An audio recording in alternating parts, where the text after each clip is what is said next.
тағы да бүгін асығып қуанту үшін әдейі жасырып келемін құшақ гүлімді асынып. Күнім сенде қуанып шықшы алдымнан күдімде, бейнеңде тұрсын бақыттың төрінде, сампаймыз бүгін махаббат көгінде.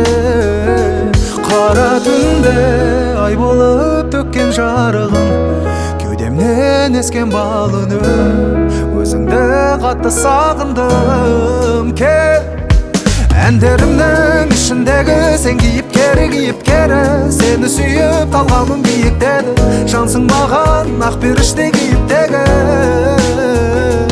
Басқа жанға уақытымды шабыт босқа қиып келдім, ал сен келіп махаббатты үйіп бердің, сол үшін де аман жүрші кейіпкері.